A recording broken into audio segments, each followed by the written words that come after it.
اچھا قبلہ، موجودہ جو صورتحال ہے کراچی میں، یاسین قادری صاحب کا اور ذوالفقار شاہ صاحب کا مناظرہ ہوا افضلیت پر، بڑے مسائل ہیں. علامہ یاسین قادری صاحب پر ایف آئی آر کٹوائی گئی کہ انہوں نے صحابہ کی توہین کر دی، صحابہ جنگ سے فرار ہو گئے تھے، بھاگ گئے تھے. اس پر شاہ صاحب بھی الگ سے کمنٹس دینے لگ گئے کہ اب یہ نہ کہیں وہ نہ کہیں.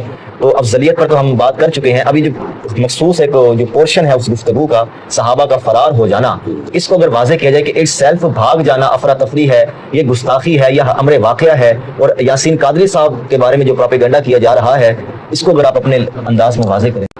جن لفظوں پر اس کی گرفت ہوئی ہے کہ وہ بھاگ گئے.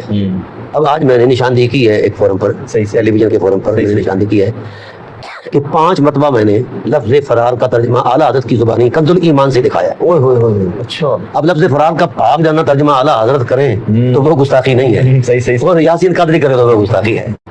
اب میں نے وہ نشاندہی شاہ صاحب کے سامنے کر دیا ہے کہ 5 جہاز سے مولانا نعیم الدین مراد آبادی نے بھی یہی کہا بھاگ گئے، اور اعلیٰ حضرت نے بھی یہی فرار کا معنی کیا ہے. اب اگر یاسین قادری نے کہہ دیا ہے تو وہ گستاخ ہے. تو ایک بات اور بھی بتا، جی اسی قرآن کریم کا ترجمہ کنز الایمان، اللہ تعالیٰ فرماتا ہے تو سیدونا، اعلیٰ حضرت کیا فرماتا ہے؟ تم منہ اٹھا کر چلے گئے. اچھا، یہ تو سیدونا بلا تربور اعلیٰ احد الرسول یدعوکم، اور رسول تمہیں بلاتا رہا، پکارتا رہا، تم منہ اٹھا کر بھاگتے رہے. اب آپ بولیے یہ ادب ہے یا بے ادبی ہے؟ صافی ہو گئی. اعلیٰ حضرت جو کچھ کر جائیں، آنکھیں بند ہے، عرش ہی بند ہے ان کی. تو سب کھول چلی ہے.